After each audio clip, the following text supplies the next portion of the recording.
Hoje nós vamos abordar os exames laboratoriais na avaliação de alterações hepáticas, biliares e pancreáticas. Antes de mais nada, a primeira coisa que a gente tem que chamar a atenção é que é muito frequente a gente ouvir que esses exames eles avaliam a função hepática e a gente vai ver que na verdade eles refletem mais uma agressão sofrida pelos hepatócitos do que realmente avaliar a função hepática, com exceção a síntese de albumina e a síntese de fator de coagulação, que realmente avalia a função hepática. Os outros exames eles avaliam mais, estão mais relacionados com a agressão hepática do que com a alteração do que com a avaliação da função hepática. Em suma, avaliar a síntese hepática está relacionado com nível de albumina e a produção de fator de coagulação, que vai ser avaliado pelo tempo de atividade protrombínica. Então, antes de mais nada, nós devemos interpretar o que cada alteração laboratorial pode representar. Então, nós temos as aminotransferases, a AST e a ALT, que estão relacionadas com agressão e necrose hepatocitária.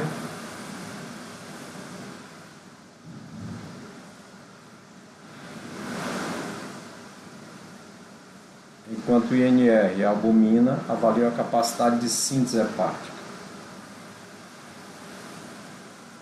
Por outro lado, a fosfatase alcalina e a gama-GT estão mais relacionadas com colestase.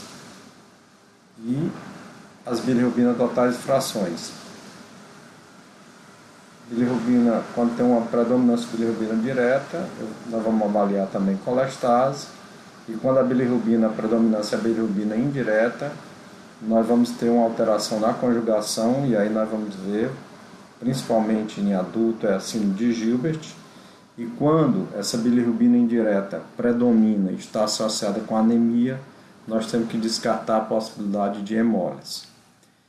A hiperglobulinemia, ela não faz parte da avaliação, ela não é sintetizada, as globulinas não são sintetizadas pelos hepatócitos, mas elas são muito importantes na análise dos pacientes com hepatopatias crônicas e nos cirróticos, assim como a plaquetopenia, né?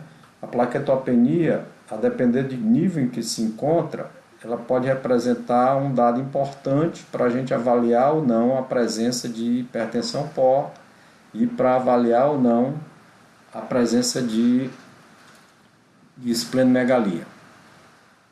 E nos cirróticos nós devemos dosar também a creatinina e o sódio, porque a gente vai precisar para compor o mel de sódio. Então nós poderíamos dividir em 4 padrões de acometimento que esses exames podem nos revelar. Quando eu tenho uma lesão, quando eu tenho um aumento muito grande nos níveis de ALT e AST em relação à fosfatase alcalina, eu digo que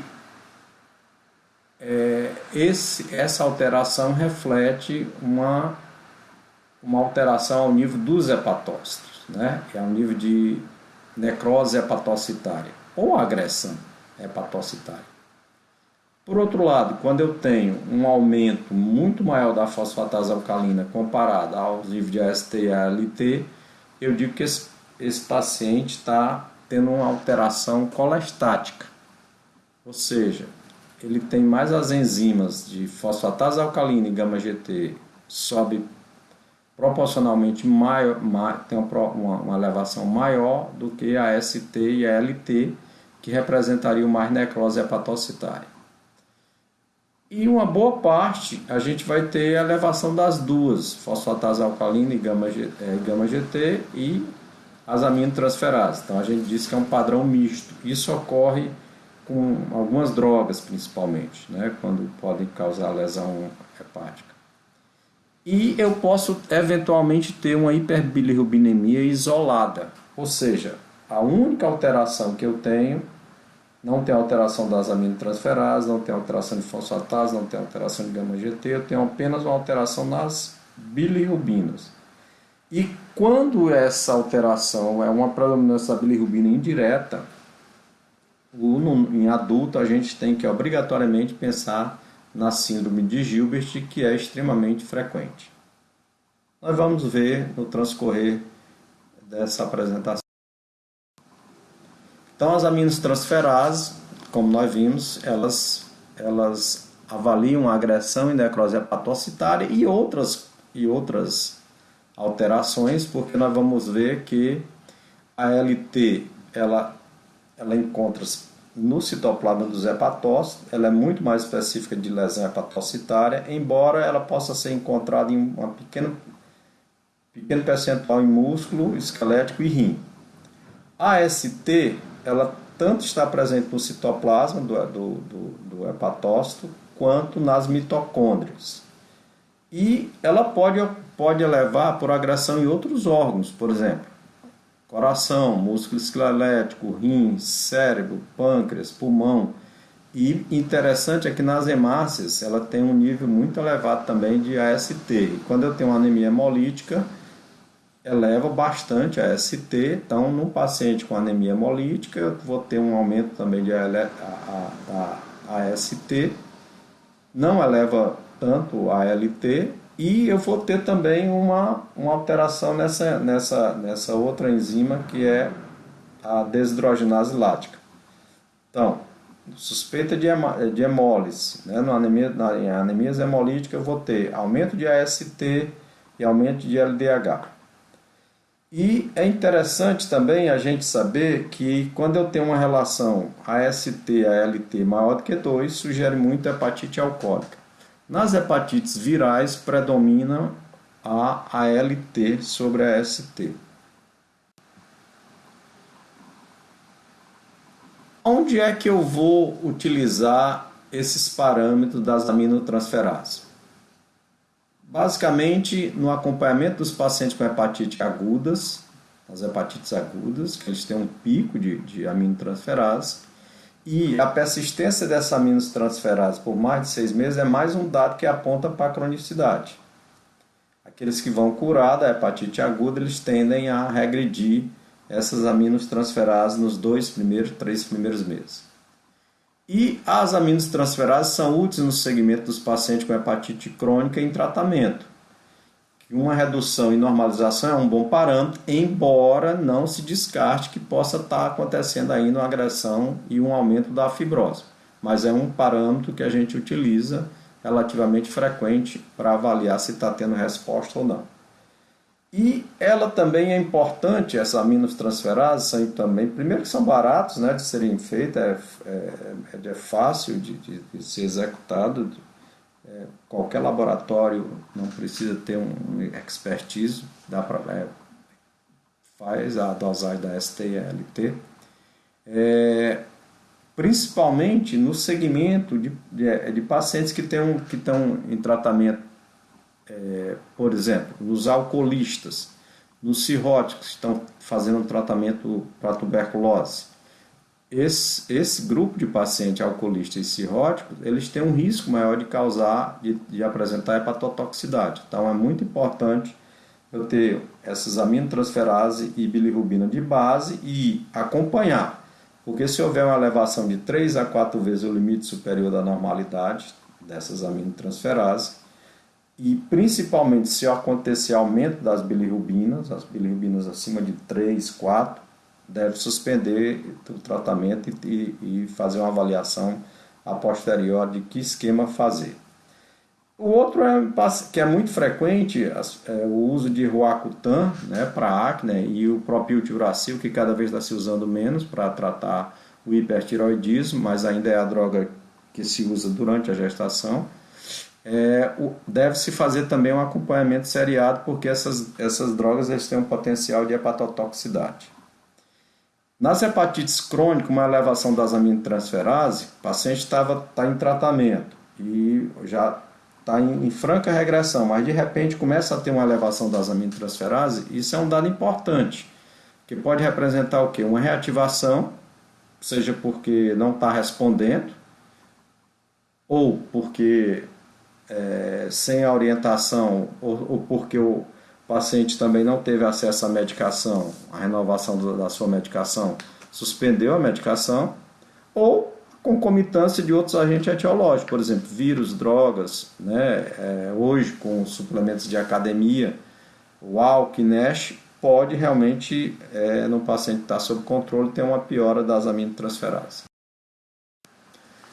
A gente divide, né? Inclusive é proposto pela Sociedade Britânica de Gastroenterologia 3 níveis de aumento de aminotransferases, né? Um aumento muito elevado, quando é 10 a 100 vezes o limite superior, a gente considerando como 40 o limite superior da normalidade, ou seja, 10 seria 400 a 4.000. A gente tem que pensar obrigatoriamente em hepatite isquêmica, e aí eu vou isquêmico-hipóxica, que é quando o paciente tem uma hipotensão muito grande, pacientes que estão em UTI, que têm hipotensão, que têm arritmias, que fizeram sepsis, eles podem fazer hepatites isquêmicas ou hipóxicas. Hepatite tóxica ou medicamentosa também pode levar muitas aminotransferases. O protótipo são as hepatites virais, né? Mas as hepatites autoimunes severas, elas podem eventualmente abrir um quadro como se fosse uma hepatite viral, com aminotransferase muito elevada. E na rejeição aguda pós-transplante. Em alguns casos de febre amarela, pacientes procedentes da região de febre amarela, pode eventualmente, naqueles casos que estão evoluindo com maior gravidade, ter também um pico muito elevado de aminotransferase.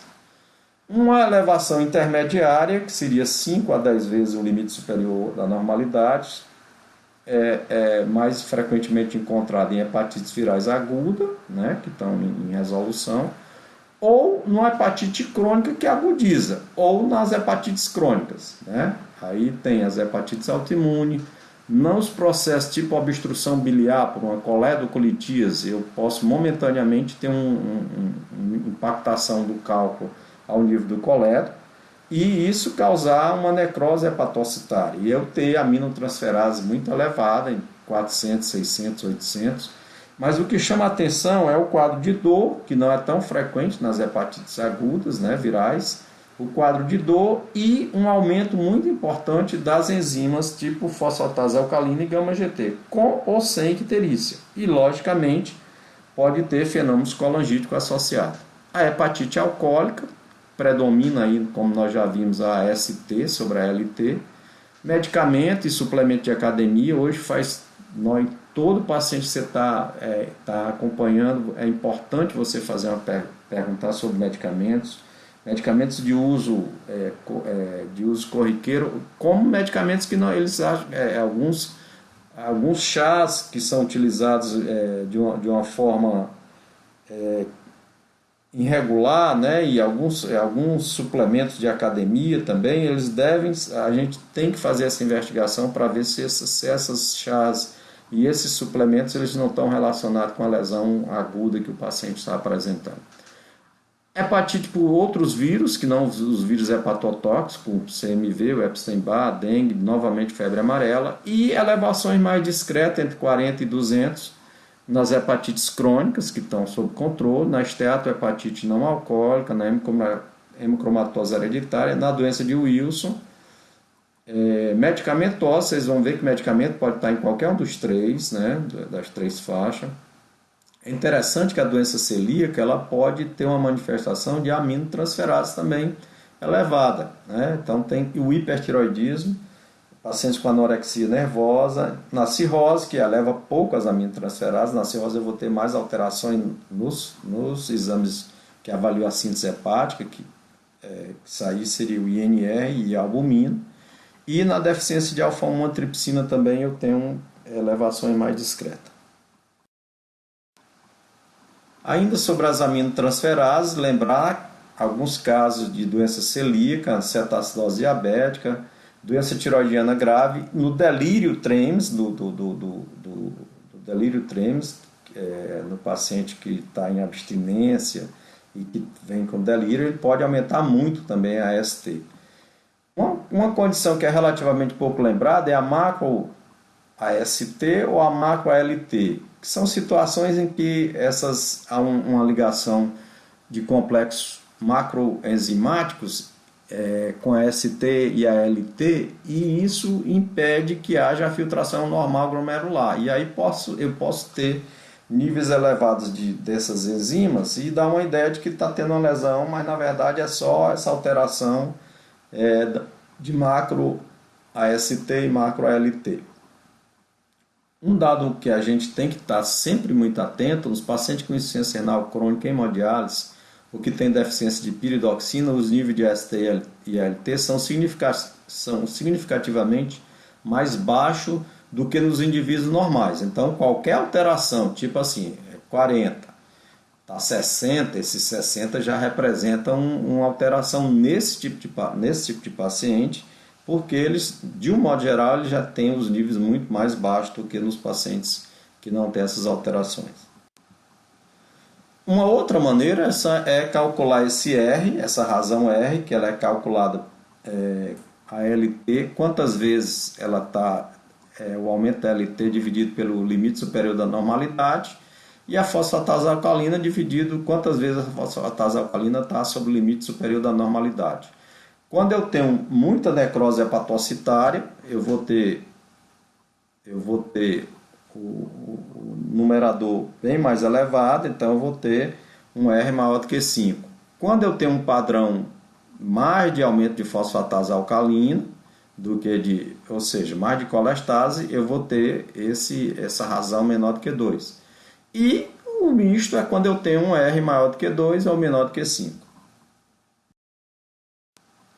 Aqui é para exemplificar um paciente que tem uma síndrome que é chamada síndrome de Budd-Chiari, que a grande maioria é diagnosticada numa fase já de cirrose, mas pode ter uma apresentação também superaguda, que uma vez que você lembre dessa apresentação, você pode inclusive evitar que esse paciente vá perder a função hepática, né? Vá tendo um comprometimento da função hepática, que você faria uma desobstrução dessas suprahepáticas que ficaram trombosadas agudamente. Mas, infelizmente, a maioria dos casos que a gente pega é numa fase já avançada de cirrose. Aqui eu tenho a suprahepática, que deveriam estar aqui, não tem nenhuma das 3 suprahepáticas, aqui ramos da veia porta. E aqui mostrando o mesmo paciente já com ascite. Então, síndrome de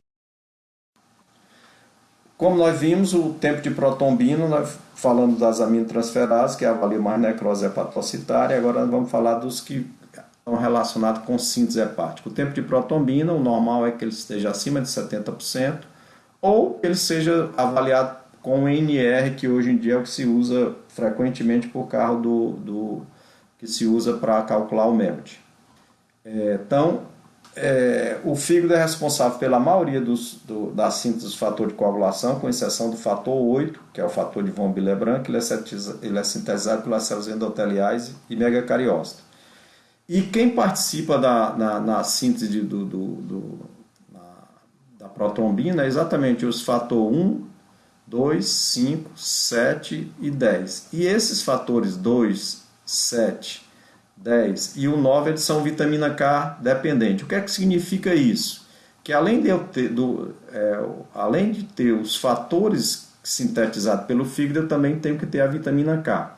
Então, nos quadros em que eu tenho uma colestase, em que a vitamina K não está sendo absorvida, ou quando eu tenho uma síntese absortiva, quando tem uso prolongado de antibiótico, né? Ou quando eu fazendo uso também de colestiramina, que é o Questran, que segura a absorção da vitamina K, eu posso ter o tempo de protombina alterado. Só que nessa situação, a síntese hepática continua. O que não está acontecendo adequadamente é a vitamina K. Então, se eu fizer uma administração de vitamina K subcutânea ou endovenosa, não deve fazer intramuscular, durante 3 dias tende a normalizar a atividade protombínica. Diferentemente, quando eu tenho uma hepatite aguda severa, nas hepatites crônicas, na cirrose, em que eu não tenho uma alteração importante na vitamina K, mas eu tenho sim na síntese dos fatores de coagulação. E aí não adianta eu fazer a vitamina K, que não vai alterar a atividade, não vai normalizar a atividade protrombínica. Então, condições em que eu posso ter uma atividade protrombínica alterada. Alterado significa acima de 1,2. Né? Nas hepatites agudas, severas, nas hepatites crônicas e principalmente na cirrose, como nós vimos na deficiência na absorção da vitamina K, seja por síndrome colestática, síndrome desabsortiva, uso prolongado de antibiótico e uso de colestiramina, que é o Questran. Uso de anticoagulantes, os cumarínicos, né? Uso de aspirina, Dynes, presença de anticoagulante lúpica na SAF, síndrome do anticorpo antifosfolípide, na hipofibrinogênemia adquirida ou inerente e na coagulopatia de consumo. Então, não são causas, com exceção da primeira, não são causas de origem hepática que estão causando alteração na atividade. O outro exame de síntese hepática é a albumina, ela varia de 3,5 a 5, 5,5, né? Os hepatócitos são as únicas células que sintetizam a albumina e, em média, sintetiza 120 mg por quilograma de peso dia. Né? Apresenta uma meia de vida de 20 dias no adulto e, portanto, ela não altera tanto nas hepatites agudas. Né? Então, mas é um fator preponderante na análise das hepatites crônicas e na cirrose. Nós devemos lembrar que eu posso ter uma hipoalbuminemia não porque o fígado não está sintetizando, mas eu posso ter uma hipoalbuminemia por perda, como ocorre na síndrome nefrótica, na enteropatia perdedora de proteínas, grande queimado, dermatite esfoliativa. Por uma redução na ingesta, por exemplo, paciente com desnutrição, por uma redistribuição da albumina em sepsis, pancreatite aguda severa, e nos estados hipercatabólicos e no uso de corticosteroides. Ou seja, eu tenho hipoalbuminemia não em decorrente de uma lesão ao nível dos hepatócitos, mas é por conta dessa perda, da redução da ingesta, da redistribuição ou nos estados hipercatabólicos. Isso tem que ser muito bem avaliado nos pacientes que estão com hipoalbuminemia e não tem outros dados que sugiram que tem um comprometimento hepático.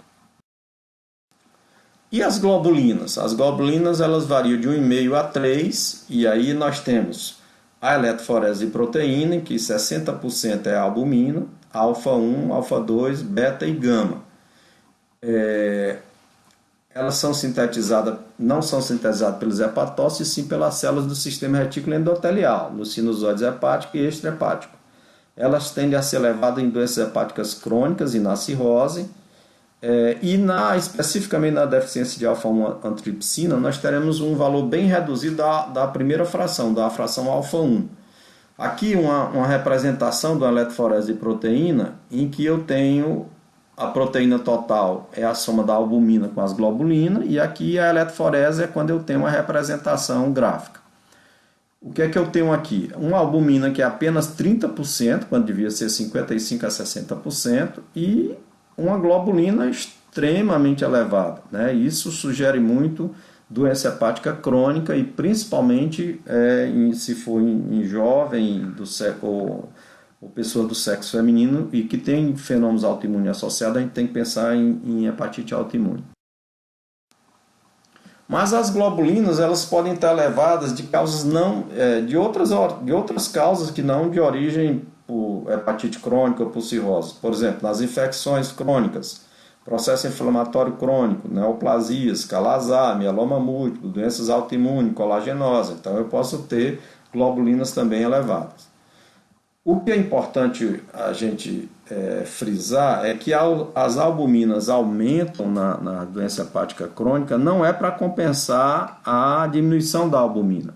Elas aumentam porque existe uma estimulação maior do sistema imune nos pacientes que têm doença hepática crônica. Agora vamos passar para o grupo dos exames que avaliam colestase, que é a fosfatase alcalina e a gama-GT. Então, elas são de origem, a grande maioria da fosfatase alcalina, elas são de origem hepáticas, em doenças hepáticas agudas ou crônicas. Na colangite biliar primária, é o protótipo que vai ter uma fosfatase alcalina elevada, um gama-GT elevado, e às vezes nem tem que ter isso, mas tem plurido, mas já tem fosfatase gama-GT elevada. Nos processos colestáticos benignos da árvore biliar e pâncreas, como pancreatites aguda e crônicas, nas colangites esclerosante primária ou secundária, primária ou na secundária por IgG4, nos abscessos hepáticos ou em sepsis, na colestase benigna da gestação, e o uso de alguns medicamentos também podem induzir aumento da fosfatase alcalina. Sem dúvidas, as neoplasias primárias ou metastáticas hepáticas das vias biliares, papila e pâncreas também aumentam a fosfatase alcalina. E as doenças infiltrativas ou granulomatosas hepáticas, como linfoma, tuberculose, sarcoidose, amiloidose. A doença ductopênica do adulto, que cursa com muito plurido, também aumenta a fosfatase alcalina, gama-GT. E pode estar dentro do contexto também de manifestações hepatobiliares nos pacientes com HIV e AIDS. E da doença enxerto hospedeiro e na anemia falciforme também tem um aumento da fosfatase alcalina. Aqui mostrando um espessamento da parede da vesícula. Esse material, o paciente ao mobilizar ele tem mudança, o que mostra que não é mais lama biliar, né? E o espessamento da parede da vesícula e líquido perivesicular. E aqui na tomografia mostrando o cálculo e o espessamento da parede da vesícula. Causa de aumento de fosfatase alcalina, causa de aumento de gama-GT e poderá ou não cursar também com icterícia. Mas eu posso ter aumento de fosfatase alcalina de origem extrahepática. Por exemplo, doenças ósseas. E um dado interessante é que quando a fosfatase alcalina está relacionada com patologias ósseas, seja metastática ou patologias neoplásicas ou patologias benignas ósseas, em geral a gama-GT é normal, porque você não tem gama-GT ao nível dos ossos. Criança e adolescente, é muito interessante a gente lembrar que a fosfatase alcalina é bem mais elevada em criança e adolescente na fase de crescimento. Na gravidez, no último trimestre, no hiperparatireoidismo, no hipertireoidismo, na hiperfosfatemia e um dado interessante, deficiência de vitamina D, possivelmente porque está relacionada também com a parte óssea, é uma causa frequente benigna de aumento de fosfatase alcalina. Outras causas de fosfatase alcalina: infarto pulmonar ou cardíaco, trombose mesentérica, perfuração de víscera oca, insuficiência cardíaca, insuficiência renal crônica, linfoma, mieloma múltiplo. Interessante, tumores pulmonares e carcinoma de células renais, mesmo sem metástase hepática ou sem infiltração óssea, eles podem apresentar aumento de fosfatase alcalina. Então, esse é um dado importante. Sepsemia. E algumas formulações de albumina parenteral, essas formulações têm tecido placentário, pode ter aumento também de fosfatase alcalina. Um dado interessante é que em algumas situações eu posso ter o contrário, eu tenho um nível baixo de fosfatase alcalina. Por exemplo, no caso de doença de Wilson na sua forma grave ou fulminante, que essa forma é frequente cursar também com hemólise. Eu tenho uma fosfatase alcalina baixa, no hipotiroidismo, na anemia perniciosa, deficiência de zinco, hiposfosfatemia congênita, uso de alguns anticoagulantes à base de oxalacético, quando vai colher, pode ter também de fosfatase alcalina baixa. E a gama-GT, que é a outra que está relacionada também com colestase, em geral, ela está aumentada nas doenças hepatobiliares, né? E concomitantemente você vai ter aumento de fosfatase alcalina. Pode estar presente também nas patologias pancreáticas agudas e crônicas. E a gama-GT é um parâmetro muito utilizado, né, para saber se o paciente continua ainda bebendo ou não, né? Porque ele aumenta frequentemente na ingestão etílica mais persistente, mais aguda, aumenta muito a gama-GT. Na colangite biliar primária, na colangite esclerosante primária ou secundária, seja por IgG4 ou autoimune, nos abscessos, como na fosfatase alcalina também, sepsis, citosomose, CMV no Epstein-Barr e alguns medicamentos, né, são indutores da gama-GT. Então, os barbitúricos, o ácido valproico, carbamazepina, heparina, contraceptivos orais, esses medicamentos eles podem induzir um aumento da gama-GT. E na síndrome metabólica, dislipidemia, hipertensão, diabetes, sobrepeso, obesidade, doença hepática gordurosa não alcoólica, eu posso ter um aumento também na... Outras causas de elevação da gama-GT, não hepáticas, né, com exceção da ductopenia e a colestase benigna da gestação, mas ela pode aumentar também em tumores cerebrais, após acidente vascular cerebral, no hipertireoidismo, na artrite reumatoide, DPOC, e lógico, nas neoplasias, né, primárias ou secundárias, elas também podem aumentar a gama-GT. E no paciente com icterícia, né, a primeira coisa que a gente tem que avaliar é, primeiro, qual a bilirrubina que predomina? É a bilirrubina direta? É a bilirrubina indireta? Tem ou não tem dilatação de árvore biliar? Então nós vamos ver.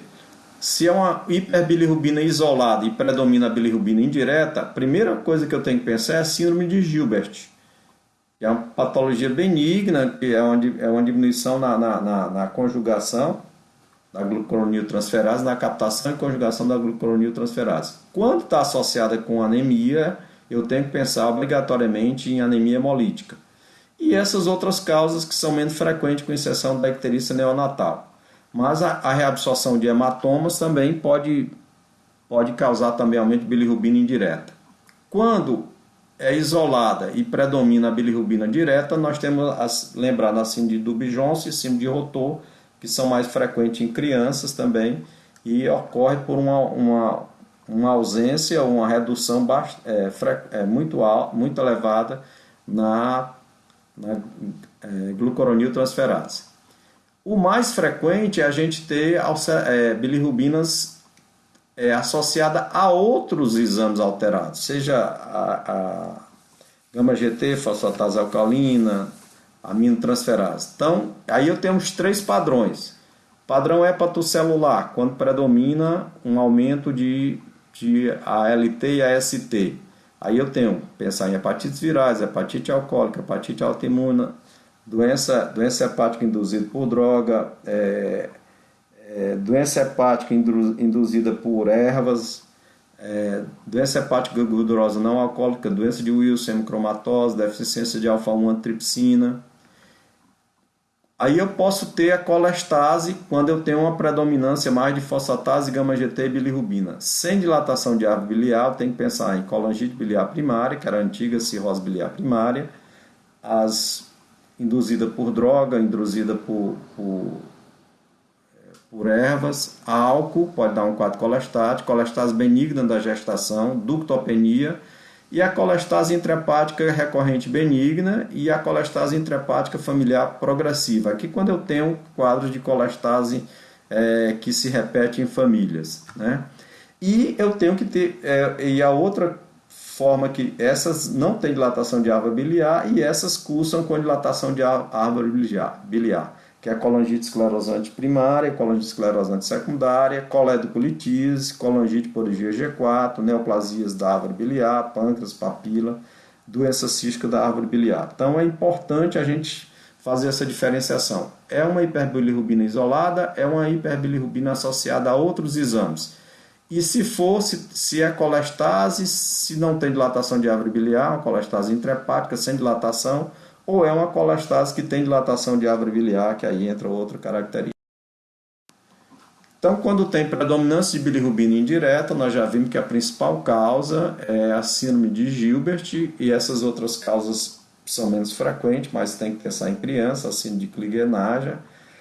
Quando tenho associado a anemia e um LDH elevado, eu tenho que pensar obrigatoriamente em anemia hemolítica, como causa de bilirrubina indireta, mas na absorção de hematomas, volumose, na doença de Wilson, na forma fulminante, eu tenho uma baixa da fosfatase alcalina e quando tem hemólise, e tem um predomínio de bilirrubina indireta, nessa forma fulminante. Na eritropoiese ineficaz, que eu tenho na anemia megaloblástica, por redução de vitamina B12, na intoxicação por chumbo, algumas drogas, inclusive algumas drogas utilizadas para tratar o HIV, pode aumentar a bilirrubina indireta. Quando eu tenho um hemólise também muscular, quando eu tenho uma rabdomiólise, eu posso também ter aumento de AST e também bilirrubina indireta. Na icterícia fisiológica do recém-nascido, na icterícia do leite materno, na síndrome de Lucey Driscoll, que é uma hiperbilirrubina neonatal transitória. Então, esses três aqui, e mais a síndrome de Kligenagel, é mais comum em crianças. Quando eu tenho predominância da elevação da bilirrubina direta, esses parâmetros que nós vimos, que não tem dilatação de árvore biliar, as hepatites virais, as hepatites agudas, né? As hepatites crônicas, a hepatite alcoólica, a esteatohepatite não alcoólica, a síndrome urticária, a doença veno-oclusiva, as doenças infiltrativas, doenças granulomatosas, síndrome de Dubin-Johnson, síndrome de Rotor em criança. Lembrar que, além do álcool, tem mais 17 outras causas de comprometimento hepático, né? Então a gente tem que estar atento que tem várias causas, claro, com umas bem mais frequentes. E quando eu tenho elevação de bilirrubina direta, com dilatação de árvore biliar, nós temos que lembrar de coledocolitis, assim de miríase, os tumores da árvore biliar, da junção da papila, do pâncreas, na cabeça de pâncreas, metástases, as estenoses cicatriciais benignas, colangite esclerosante secundária, colangite esclerosante primária, pancreatite aguda e crônica, colangiopatia autoimune, colangiopatia por depósito de GG4, a presença de ascari na árvore biliar, doença de Caroli e outros tipos de cisto no colédoco. O que é que a gente tem que chamar atenção aqui? Que nesse grupo a gente tem que fazer uma complementação, além das enzimas, além de aminotransferase, TGO, TGP, AST-ALT, gama-GT, fosfatase alcalina, bilirrubina, eu tenho que fazer uma avaliação com métodos de imagem. Ultrassom, colangio-ressonância, ultrassom endoscópio, tomografia com contraste. E quando encontro uma dilatação de árvore biliar com cálculo, aí tem indicação de fazer CPRE, que aí seria terapêutico. Aqui só para mostrar, exemplificar, o colético normal é abaixo de 0,6 centímetros, 0,6 centímetros ou 6 milímetros. Aqui estava 2 centímetros, né? Então é uma grande dilatação da árvore biliar e um sinal clássico, que é a vesícula de Courvoisier, que é a vesícula palpável indolor, um paciente que tinha uma grande dilatação, né, com a parada abrupta por um carcinoma de papila. Aqui mostrando também uma colangio-ressonância com ducto pancreático normal, mais uma estenose e uma dilatação do colético terminal, e ultrassom mostrando claramente aqui uma dilatação da árvore biliar e uma lesão expansiva aqui no colético terminal. Aqui exemplificando um quadro de colecistite aguda, esse aqui era uma neoplasia de vesícula, com vesícula em porcelana, né, com calcificação, perda não tem o contato com o parênquima hepático, não perde totalmente a diferenciação, e infiltrativo, né? E aqui uma prótese que foi colocada por causa do clorido que o paciente apresentou. Um outro grupo de patologias saindo das aminotransferases, TGO, das aminotransferases gama-GT, fosfatase alcalina, bilirrubinas. Agora nós vamos falar sobre amilase e lipase.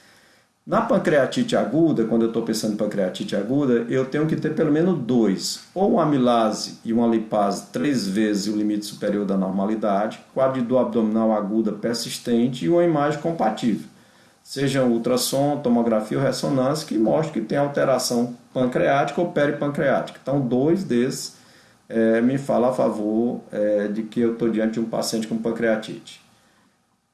Outras causas de aumento de amilase seria pseudocisto pancreático, pancreatite crônica, neoplasias pancreática pode eventualmente elevar a amilase e lipase e sugerir uma pancreatite aguda.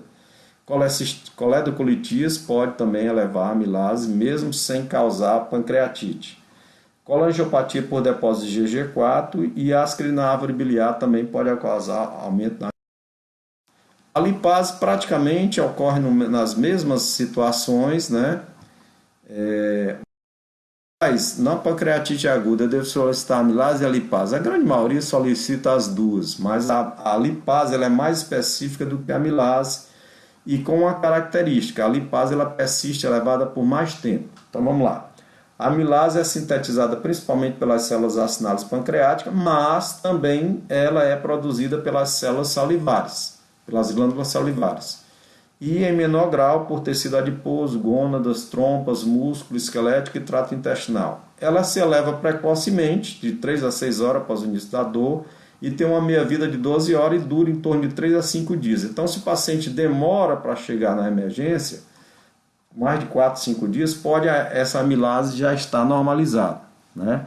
A lipase ela é sintetizada principalmente pelas células acinális pancreáticas, eleva precocemente, igual a amilase, e tem uma meia-vida, o dobro da meia-vida, e ela persiste até 2 semanas, né? O que faz com que a lipase seja muito mais, e também como ela não é produzida por outros tecidos, ela é muito mais específica do que a amilase para o diagnóstico de pancreatite aguda.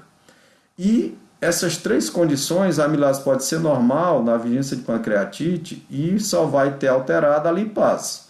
A pancreatite aguda induzida por hipertrigliceridemia, pacientes com pancreatite alcoólica recorrente, em que pode não subir a amilase, sobe só a lipase, e determinação tardia, como nós vimos, como só dura 3 a 5 dias, se passar mais de 4, 5 dias, pode ser que não seja mais, se pedir só a amilase, você pode passar desapercebido o diagnóstico de pancreatite aguda.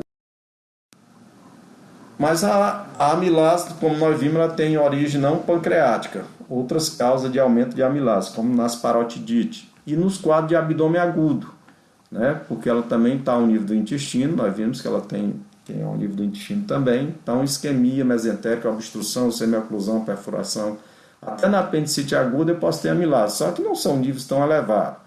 E outras condições, como insuficiência renal, macroamilasemia, alcoolismo sem pancreatite, o grande queimado, choque, hipotensão, cirurgia cardíaca, hepatites fulminantes, tumor de ovário, de colo, tumor de pulmão, tumor de mama, cetoacidose diabética, acidose metabólica, hemorragia intracraniana e HIV, pode ter aumento de amilase. Mas doutor Milton, tanto caso sim, mas a gente tem que lembrar, é importante a gente saber que ela pode estar aumentada em outras situações, mas lembrar que a gente tem que ter aquele trio, do trio eu tenho que ter dois alterados para mim pensar em pancreatite. A lipase também ela pode estar envolvida com um quadro de abdômen agudo, com isquemia mesentérica, com obstrução, semioclusão, perfuração, mesmo sem ter comprometimento pancreático, na apendicite aguda e na insuficiência renal, na macrolipasemia, no alcoolismo sem pancreatite, no grande queimado, no choque, hipotensão e hipertrigliceridemia pode ter uma lipase elevada. E a pancreatite aguda, a classificação renovada dos conceitos de Hansen, ela é dividida em dois tipos morfológicos: pancreatite intersticial, que não tem necrose, e pancreatite necrotizante. E aí o tempo também é importante, precoce, quando é menor do que 4 semanas, e aí eu vou ter, na pancreatite sem necrose, quando eu tenho um acúmulo de líquido agudo pancreático, que é um fluido pancreático homogêneo, fora do pâncreas, sem ou com parede incompleta. Esse grupo pode evoluir tardiamente, né, acima de 4 semanas, para a formação de pseudocisto, que vai caracterizar o quê? Um fluido homogêneo fora do pâncreas com parede completa. O grupo que tem pancreatite necrotizante, tem necrose do tecido pancreático, ou necrose peripancreática, ou no tecido pancreático. Precoce, nós vamos ter, aqui é acúmulo líquido agudo pancreático, aqui é coleção necrótica aguda, que é um fluido heterogêneo, aqui o fluido era homogêneo, dentro ou fora do pâncreas, sem ou com parede incompleta. E essa coleção necrótica aguda, ela pode evoluir para necrose pancreática delimitada, ou wall-off necrose, do inglês, né? Que ela é fluido heterogêneo, dentro ou fora do parênquima, dentro ou fora do pâncreas, e tem uma parede completa. Acima de 4 semanas, vocês vão ver que tem parede completa. Exemplificando, uma pancreatite intersticial, edematosa, né, um edema, um pouco de líquido peripancreático, E aqui a formação do pseudocisto, formação de cápsula 5 semanas após, é uma cápsula bem homogênea. Esse aqui já tinha uma necrose importante, o único resto de pâncreas que tinha era esse aqui, então tem uma necrose importante pancreática, e aqui 4 semanas após, o que é que eu tenho? Eu tenho uma necrose importante, né? Uma formação já que tem aqui a parede e gás, o que fala a favor de infecção. Antes a gente falava, a nomenclatura falava em abscesso pancreático, hoje a gente não fala mais em abscesso pancreático, a gente fala em necrose pancreática delimitada com infecção. Bom, além desses testes laboratoriais, além dos exames de ultrassom, nós temos outros testes, né, bioquímicos que têm sido muito utilizados, uma junção de vários testes bioquímicos e teste de elastografia, né, para avaliar também o grau de fibrose. Esses testes eles têm sido muito úteis, mas tem que ser utilizado com muita cautela porque eles têm valores diferentes para patologias diferentes. Então, eu posso avaliar o grau de fibrose hepática através da biópsia. Hoje em dia, reduziu muito a necessidade de realizar a biópsia por causa desses métodos não invasivos. Através de métodos não invasivos, tipo bioquímico, que é o APRI e o FIBE4, através de elastografia, que é o FibroScan, que foi inicialmente idealizado pelos franceses, e o AF, que faz o módulo B do ultrassom, e a elastografia por ressonância magnética, que é bem mais caro, basicamente fica o FibroScan e o AF. Ultrassom abdominal com Doppler, mas ele só vai dar muito importante, principalmente quando tem sinais de hipertensão porta ou tem ascite, mas o ultrassom é importante no paciente com doença hepática para fazer screening também, principalmente no cirrótico de carcinoma hepatocelular. E se já tem varizes de esôfago, é lógico que é um paciente mais avançado. O estágio de fibrose, né, através da biópsia, a classificação Metavi, que varia de não ter fibrose, fibrose só periportal, fibrose portal, fibrose periportal F2, formação de septos fino, até a formação do septo mesmo, que é a cirrose. A elastografia, né, um método que não causa dano no paciente. Qual é o cuidado que tem que ter com a elastografia? É que o paciente que tem transaminase mais do que 4 vezes o valor, ela falseia, né? E pacientes obesos também tem que usar um eletrodo próprio, porque senão altera também no paciente idoso, obeso. E também no paciente tem que fazer um jejum, senão ele altera, dá para cima o valor. O APRI, né, que ele é calculado apenas com quantas vezes está o aumento da ST dividido pelas plaquetas vezes 100. Quando ele está acima de 1,5, sugere F3 ou F4, abaixo de 0,5 provavelmente tem pouca fibrose, né? O que se usa frequentemente é o FIBE4, que ele vai usar parâmetros como a idade, a ST, contagem de plaqueta e a raiz quadrada da LT. Então, quando ele tem o FIBE4 acima de 3,25, sugere fibrose F3 ou F4 e abaixo de 1,45 F0 e F1. Por que isso é importante? Porque são parâmetros fáceis, né? Idade, TGO, a ST, plaquetas e a raiz quadrada da LT. Ultrassom abdominal, que o padrão típico a gente tem que ver essa convenção. Aqui é o fluxo hepatopetal, se aproxima do transdutor, então ele vai ficar vermelho. E aqui o fluxo hepatofugal, quando ele se afasta do transdutor, na hipertensão porta, eu vou ficar azul. Além disso, eu tenho que ver o diâmetro da veia porta menor do que 12 e da veia esplênica menor do que 10. E o baço é menor do que 12 centímetros. O fluxo normal, então não adianta você gravar a cor do fluxo, você tem que ver essa convenção e qual é o vaso. Por exemplo, aqui o azul é o normal, porque a suprahepática, o fluxo ele se afasta do transdutor, está aqui, então se afasta do transdutor. Então por isso é que fica azul. Um exame que está se um dado muito, muito interessante hoje em dia é exatamente o gradiente de pressão venosa hepática. Qual é o problema desse gradiente de pressão venosa hepática? Porque ele é um método ainda invasivo, então, mas ele veio dar uma luz, né, para definir Quando você tem um gradiente de pressão venosa hepática menor do que 5, a pressão é normal, entre 5 e 10 é uma hipertensão porta leve e acima de 10 hipertensão porta clinicamente significante, que é quando começam a surgir as complicações tipo varizes de esôfago. E acima de 12, né, no gradiente de pressão venosa hepática, tem um grande risco de sangramento. E acima de 16, uma elevada mortalidade. E isso são os estágios da doença hepática crônica avançada, né?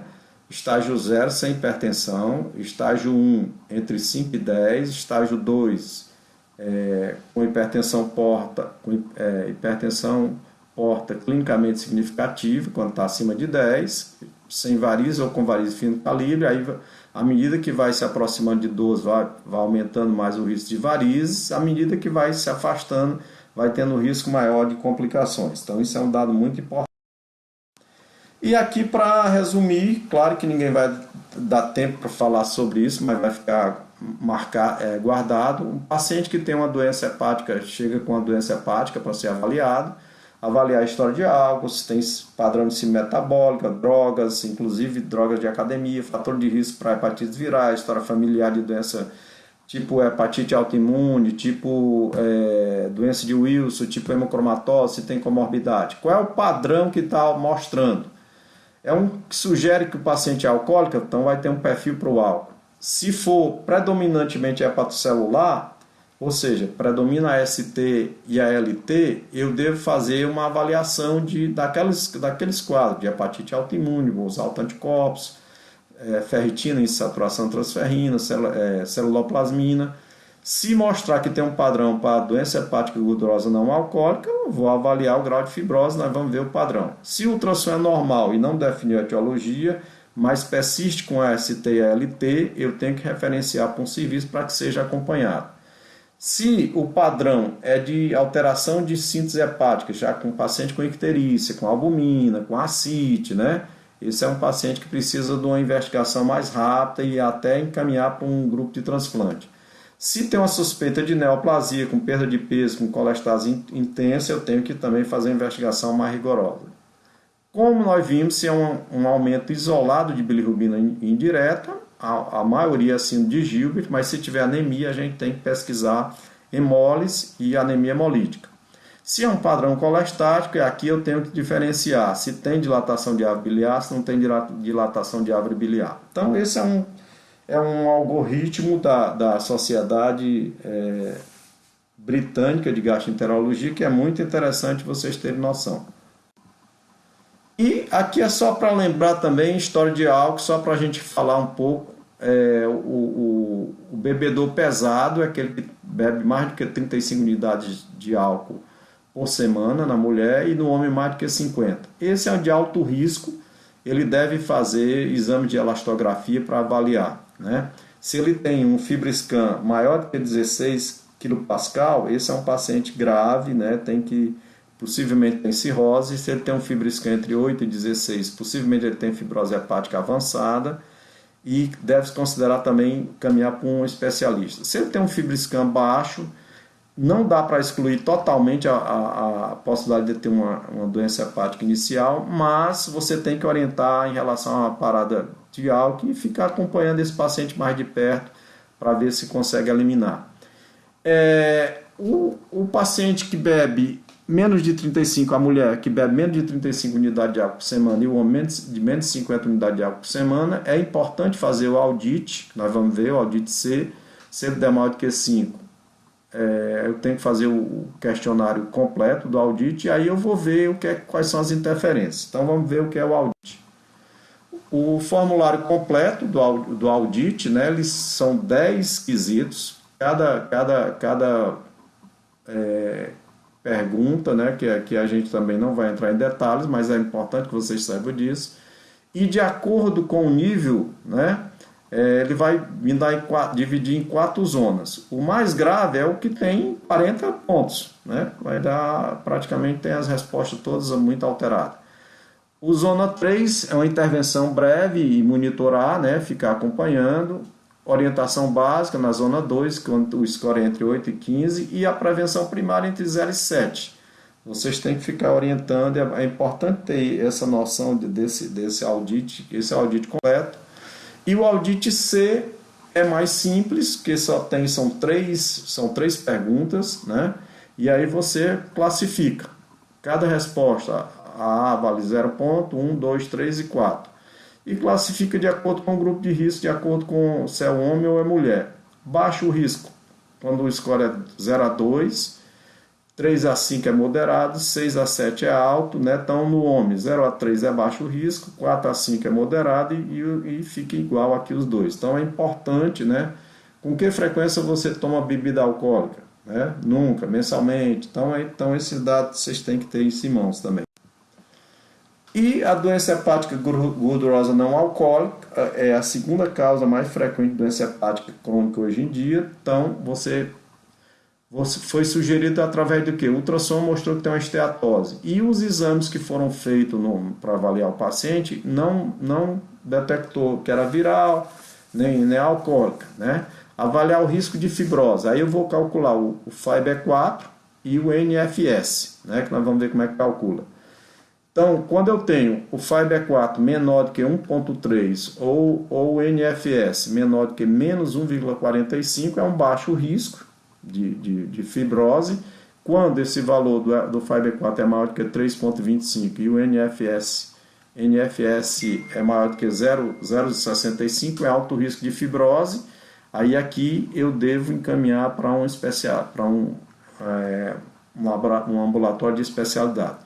O de baixo risco de fibrose, eu tenho que avaliar o risco cardiovascular, calcular o risco de precisar ou não de fazer o uso de estatina, se tem diabetes, se tem álcool, tem hipertensão, orientar o tratamento e o álcool, suspender o álcool, orientar a perda de peso. Esse grupo eu tenho que ficar fazendo uma reavaliação a cada 2 a 5 anos. E o grupo intermediário é que deveria se fazer a elastografia para ver se tem ou não mais avançado. Esses parâmetros, menor do que 1,3, no paciente acima de 65 anos, eles passam a ter um cutoff de 2 e o NFS, ao invés de ser menos 1,45, é menor do que 0,1,12. Então, acima de 65 anos, tem que usar esses cutoff. Então, o NAS que a gente calcula ali, é menor do que 1,45, tem pouca fibrose, é maior do que 0,675, tem grande chance de fibrose. Ele é calculado pela idade, glicemia, índice de massa corpórea, plaqueta, albumina e a ALT e a AST. Tem as calculadoras, hoje estão fácil acesso. Esse parâmetro, o ELF, ele é importante, mas ele é caro, né? Ele usa parâmetros que não são do dia a dia, e ele classifica acima de 8,5 moderada fibrose, então acima de 10 é a fibrose severa. Só que não se faz com muita frequência por causa da dificuldade.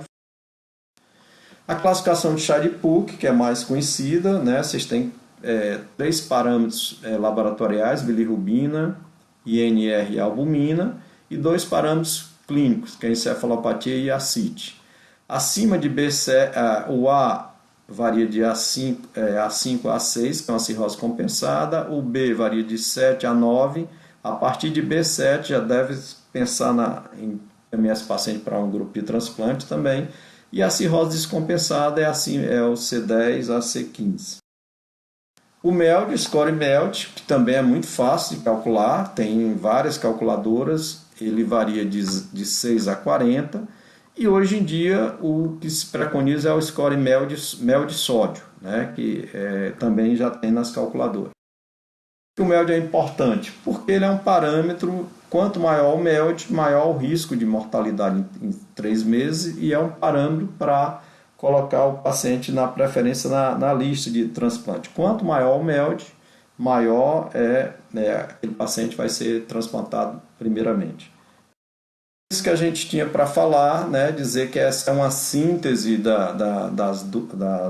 dos exames laboratoriais e os exames de imagem que são utilizados para avaliar um paciente com patologias hepáticas, biliares e pancreáticas. E esse resumo é um resumo da Sociedade Britânica de Gastroenterologia, que é muito interessante, né? Muito obrigado.